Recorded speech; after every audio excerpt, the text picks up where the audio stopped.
The 3rd of May, 1998, Part 1. The sunlight streamed through the tall windows of the Gryffindor Tower, casting a golden glow across the room. Harry stretched lazily, his body aching, but his mind surprisingly clear. The events of the previous day loomed large in his memory, yet in this quiet moment of peace they felt distant, like echoes from another lifetime. His bed curtains hung slightly askew, revealing the familiar, worn furniture of the dormitory he had shared with Ron, Neville, Seamus and Dean for so many years. It was strange to see it so empty now. The absence of their usual chatter was palpable, yet Harry found the silence oddly comforting. He swung his legs over the side of the bed, his bare feet brushing against the cool stone floor. As he did, his eyes fell on the bedside table, where his wand lay next to the shards of his broken glasses. He picked up the holly and phoenix wand and felt its warmth. Once again, go through his fingers, Harry pointed his wand at the broken glasses and murmured, "Reparo." The shards shimmered and fused, and the glasses as good as new.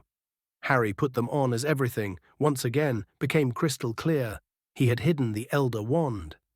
He knew that nobody, except Ron and Hermione, knew that he was the wand's true master. Harry thought of the feeble and shrunken pale body placed in a chamber of the hall, about how Voldemort's ultimate desire for immortality had resulted in a mundane finality. He thought about the snake-like face that was so vacant of evil and unknowing of its destiny, his red eyes missing its flair, wickedness and cruelness. And yet Voldemort's death couldn't and didn't summon any satisfaction. He thought of the cheers, the roars, the hugs of all the Watchers as he defeated Voldemort in front of them. Yet happiness hadn't knocked upon his door, as it had stumbled, pierced and now bled like a physical wound. The pain of losing Fred, Lupin and Tonks was evident for Harry.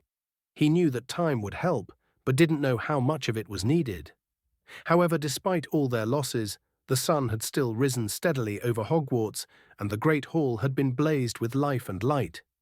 Joy had found its way to Hogwarts, even after a night of death, horror and tragedy, because despite that they stood united and were bound by a defining moment of mourning, grief and victory. Harry rose from the bed, the weight of those thoughts pressing on his chest, but not so heavily as before. He felt lighter, even despite everything that had happened. It was like being under the influence of Felix Felicis, yet this feeling was more powerful, more real. He couldn't quite name the sensation, but it was the knowledge that despite the pain and loss, life persisted. Hogwarts, scarred but standing, was, after all, proof of that. As Harry moved toward the window, he caught a glimpse of the grounds below. The devastation of the battle was stark, crumbled walls, scorched earth and shattered statues. Yet, amongst the ruins, he spotted movement. Groups of students, professors and members of the Order were already at work, clearing debris and mending what they could. Others were leaving the grounds, not even looking back, as if they were trying to escape from the memories and weight of the battle. He couldn't blame them. He understood the desire to run from the pain. He had done it too. Hours in solitude, hours of healing, hours of reflection.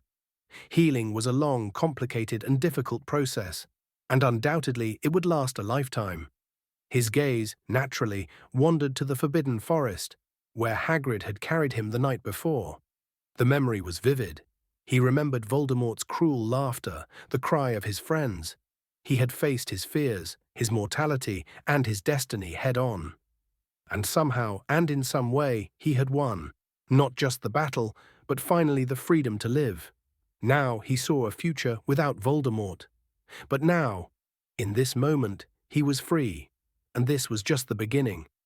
Turning back to face the room, his eyes fell on the Elder Wand beneath his pillow. As he picked it up, he felt its ancient power hum faintly against his palm. It was that power that was so tempting, so luring and so dangerous.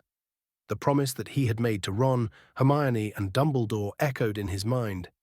It was time. The Death Stick would have its final rest, ensuring that its power never could and would be abused ever again. Harry sighed, grabbing his cloak of invisibility before placing the Elder Wand down in his right boot. He glanced at his bed, wondering if he would ever see it again, and then, without further contemplation, he left the dormitory for what could have been the last time. As Harry stepped through the portrait hole and into the corridor, the chatter of voices echoed faintly in the distance. He made his way from the castle, passing crowds of people, but before he could return the Elder Wand to its rightful place. He had to do something. Harry entered the chamber off the hall, his footsteps echoing softly in the hushed, somber space. Before him lay Voldemort's lifeless body. It was time to remove it. For a moment, Harry hesitated, the weight of the moment clouding his judgment. He considered burning it, letting the flames consume the twist vessel of so much evil. Fire had a way of cleansing, of turning even the vilest things into mere ashes. Harry thought of doing nothing. He thought of leaving the decision to others. After all, he wasn't responsible for Voldemort. However, something about leaving the task unfinished felt wrong. Tom Riddle was a pest, and walking away now, even with the war being over, felt like a chapter unwritten. No, this was his responsibility. Voldemort had always been his responsibility. Harry sighed, running a hand through his messy hair.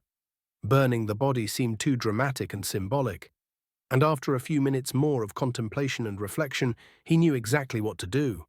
With a steady breath, Harry raised his wand.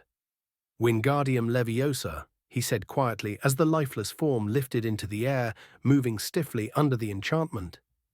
It made Voldemort's body seem even smaller now, almost frail. Harry guided the body carefully through the chamber and out into the open air. Reaching the outside of the castle, he walked toward the edge of the forbidden forest, far from prying eyes and the grounds of Hogwarts. He went into the forest and reached the spot where Voldemort had killed his own Horcrux the night before. Harry lowered the body to the ground. He stood there for just a moment before pointing his wand at the earth. He murmured, "Defodio." The spell carved a deep, narrow grave into the soil. It wasn't a place of honor, nor was it meant to be.